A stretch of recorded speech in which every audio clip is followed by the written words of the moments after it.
Welcome to TrineDay's The Journey. Publisher Kris recently spoke with Ari Ben-Menashe, author of Prophets of War, Inside the Secret U.S.-Israeli Arms Network. Ari spent more than a decade in the innermost circles of Israeli intelligence. He not only was privy to the secret negotiations with the Iranians to delay the release of the American hostages until after the election of Ronald Reagan, he is the man who paid the Iranians for the hostages. Howdy, Ari. Good to see you again.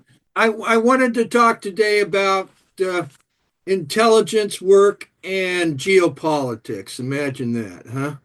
Okay, good. I learned about intelligence by reading books and looking into it. My daddy, he was in intelligence and he told me some things. One of the first things I had to do after he talked to me was I had to read a bunch of books about intelligence to try and, understand what he told me. You were raised in Iran, I was raised in America, but we still have, I think, some mutual understandings of how the world The works to a problem certain extent. what you're saying is when you say I was raised in Iran, I was actually going to an American school Right, day one, so the culture and everything was the same. We're doing a book right now called Two World Wars and Hitler, Who Was Responsible? Okay. And it brings in Professor Sutton, Professor Quigley, and Professor Paparata from Italy. And basically, the posit of the book, and it really brings in a lot of information to make that posit correct, is that Britain was very concerned about Germany and Russia getting together. Okay. Correct. Because then they could control the heartland and then they could, quote unquote, control the world. Okay. Correct. So Britain started laying in the late 1800s this path for World War One. And then when they got into World War One, they prolonged it. Americans and British and other people shipped foodstuffs to keep the German army going so that the war could continue to last. And then they had, the Versailles Agreement where they got Germany into such a state that their leaders signed a piece of paper, okay, that said, we're the people that was responsible for World War One. When you really look at it, they were the last people to mobilize and blah, blah, blah, blah, blah. And then we basically manipulated bits of the economy and sent in agents to raise up Hitler so that they could have a second war. So, is that true, Ari, to your understanding? Yeah, the British probably did that. Yes.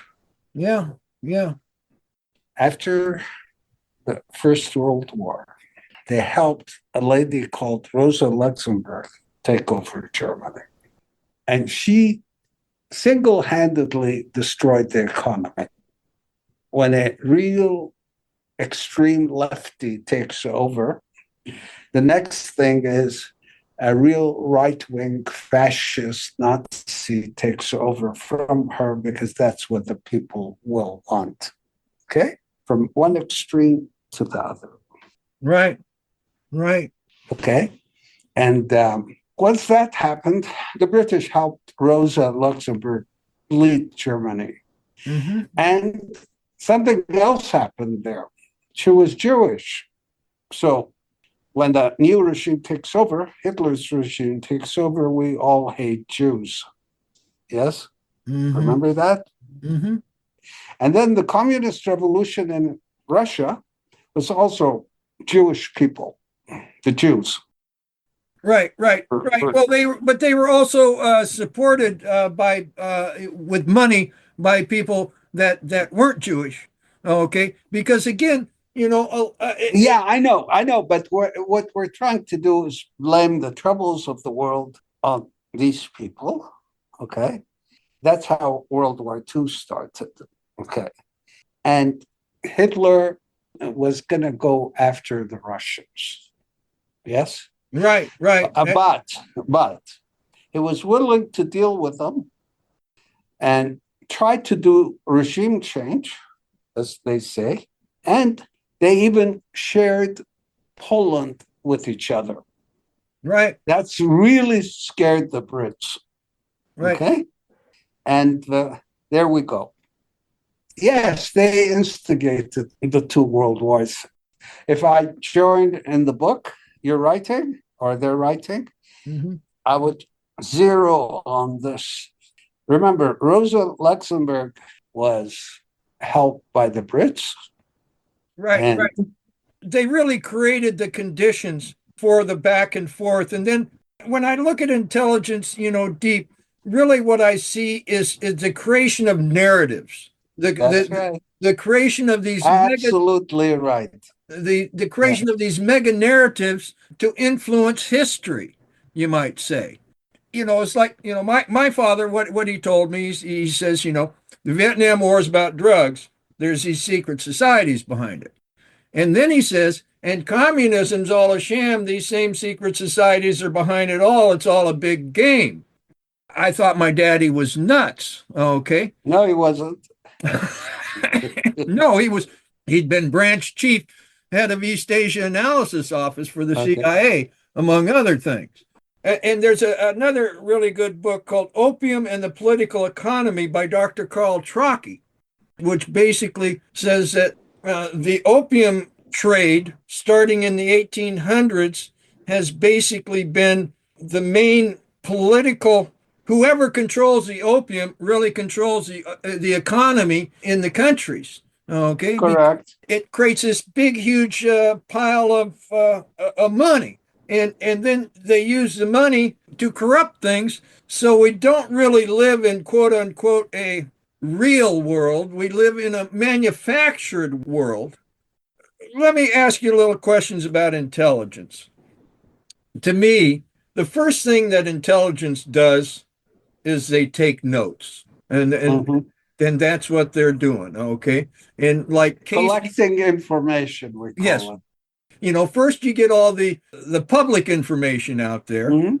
and then if you can get private communication, you get that, and you read that too. And then you get to the point where maybe you can be actionable. You can do things to try and affect either your enemies or whatever.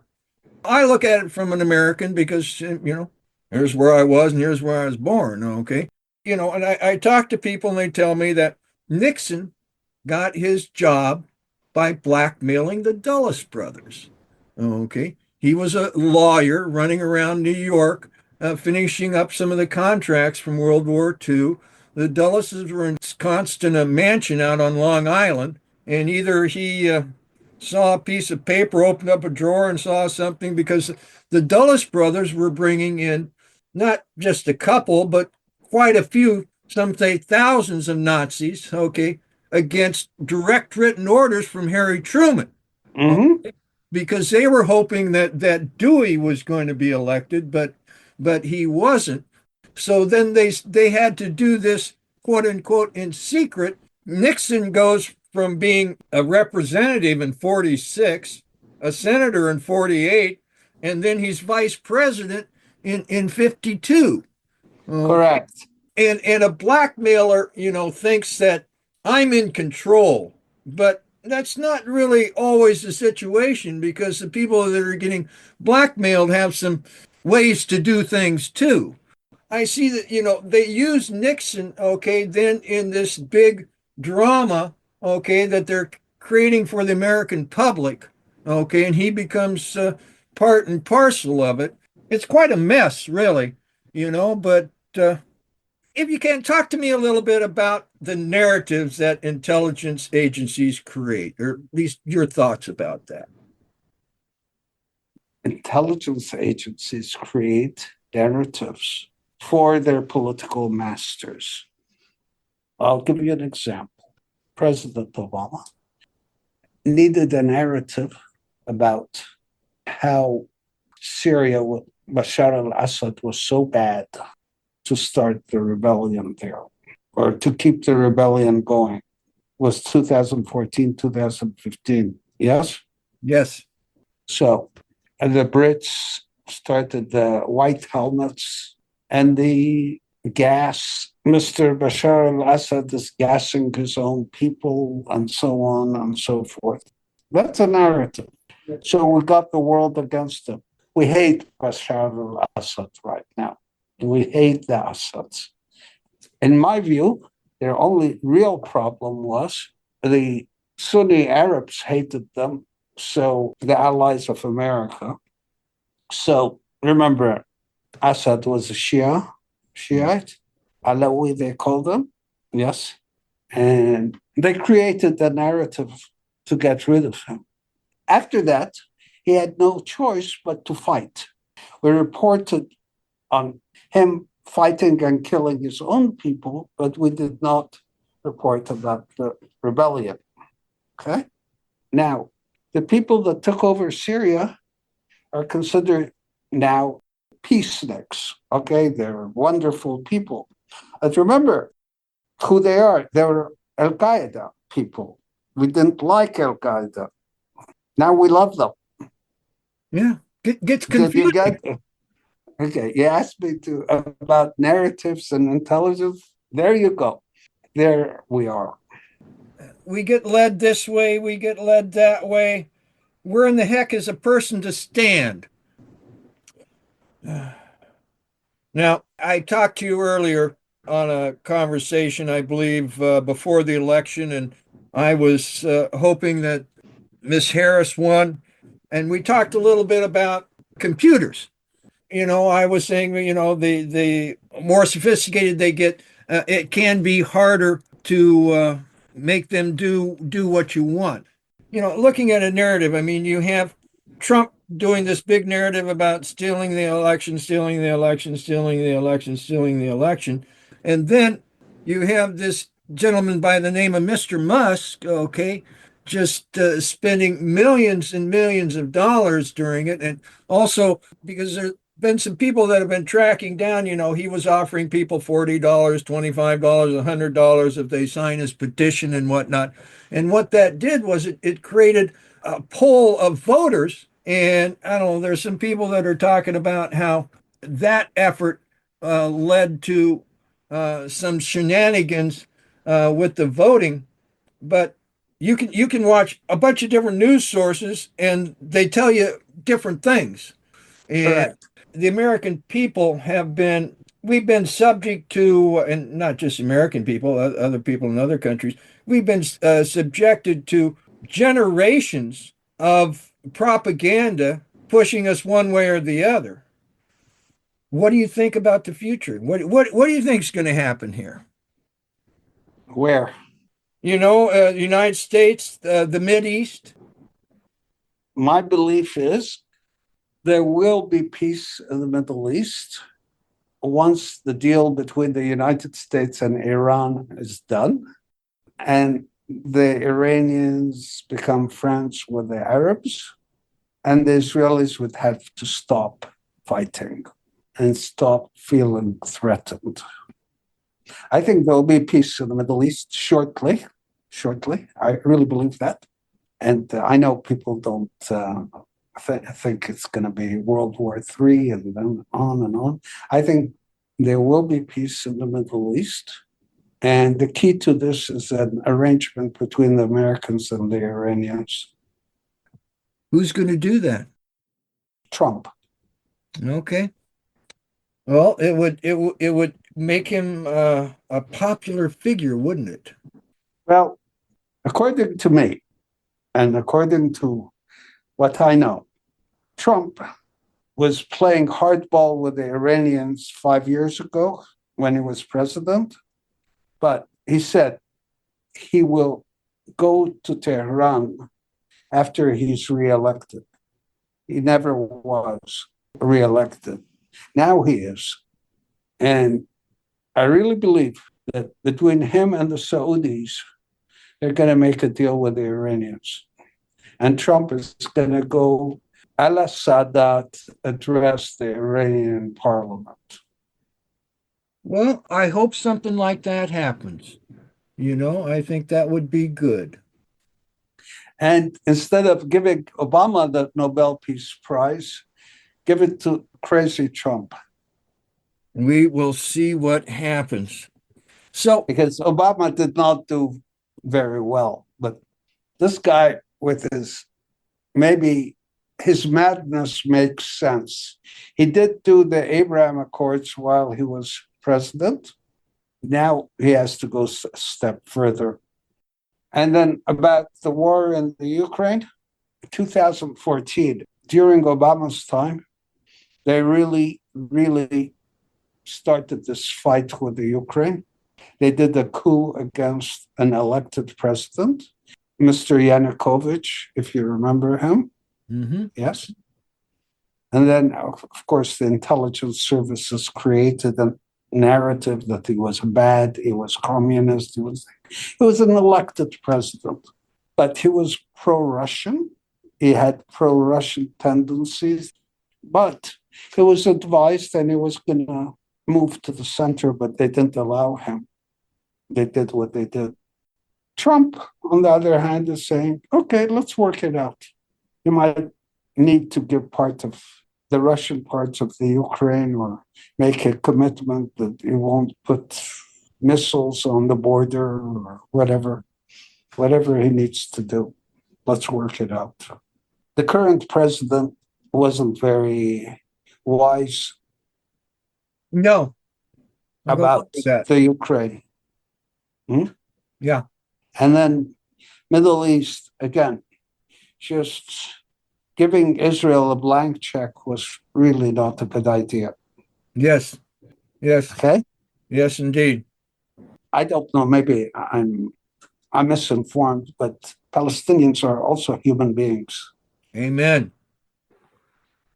Yes. No, the dropping of bombs and killing kids on TV doesn't play well. I'm not defending Trump.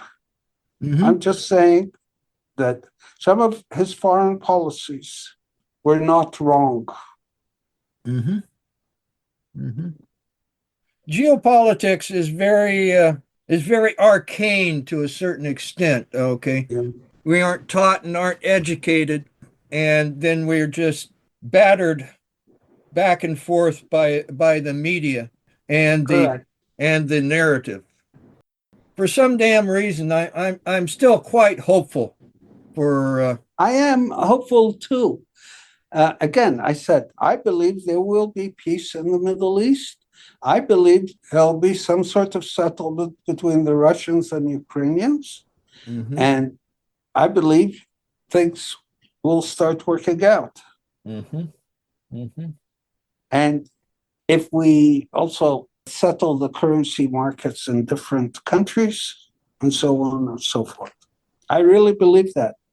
But some good thinkers should be involved. And sorry to say this, your current president and his team were not very effective. And all this was probably created starting from Obama, President Obama. In what aspect? Sorry? What aspect did he create? How did this get created? The coup d'etat in Ukraine going back to 2014 and so on and so forth. Okay? All his Democrat friends, and if you remember Victoria Nuland and all those, all that group, yes? Then about the Middle East, he did nothing.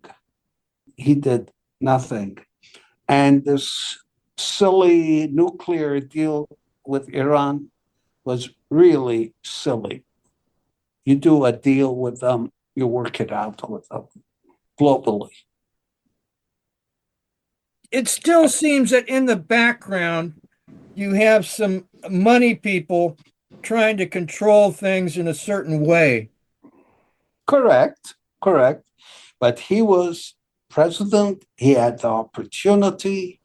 Everybody, when Obama was elected, he couldn't do any wrong. I was so happy. For the first time, we have a president and thing. And even the Nobel Peace people felt happy and said, we'll encourage him. Gave him a Nobel Peace Prize for what he will do in the future. But he disappointed everybody. And he was one of the main reasons for what we have today. Yeah. He was timid. He was timid. He was afraid that somebody will kill him. Well, if you're president, you take risks. Right. I don't think it was because he was afraid of being killed. It was just timid because of, didn't want to be called names and Okay. and all that type of stuff, the vitriol that happens in the press and different things. And then Correct. being He was really afraid of the Israeli lobby. He was like, well, so was Biden. No, Biden is a different story. Well, Biden was his vice president, but now Biden, there's a problem with Biden. If you look at the statistics, he was the person that got the most money from the Israeli lobby, average of $1 million to $1.5 million for the last 40 years.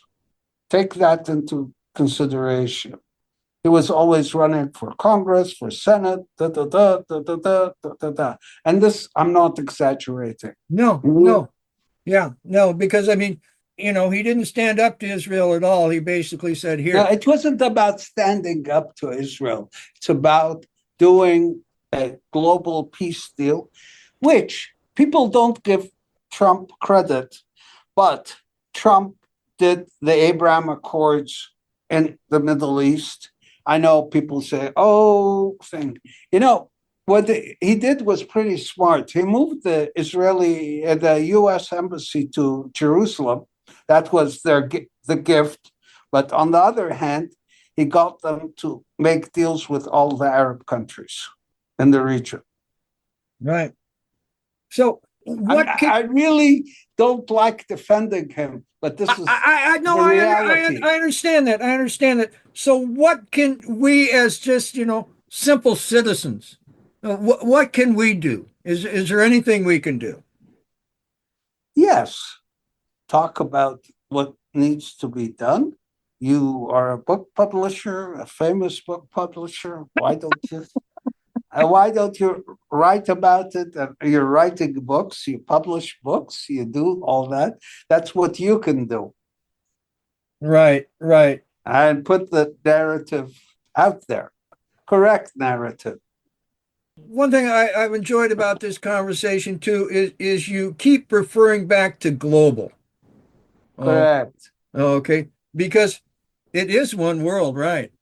And we all need to hopefully live on it peacefully would be nice, eh? By the way, about Putin, can I change the subject? Oh, sure. Talk what you want to. Okay, going back to Ukraine. Putin isn't an innocent guy either. No. The advice he got to counter what happened in 2014, if I were you, I would kill the Ukrainians with love. You heard what I said? Yeah. I would kill them with love. Give them free gas, give them free whatever, and let them travel to Europe, because at the time the European Union was willing to give visa-free travel to the Ukrainians to Europe, so on and so forth. He didn't want to do that. He got mad and he was insulted because Hillary Clinton at some point called them Hitler. And if you remember all that, yeah, they tried to insult him too. But he should have risen above himself and killed the Ukrainians with love, and things will work out. But he didn't do that. Both sides were at fault. Yeah. And we just have to live with the results that these people do. Correct. Correct. Thank you, and onwards to a better future for our children.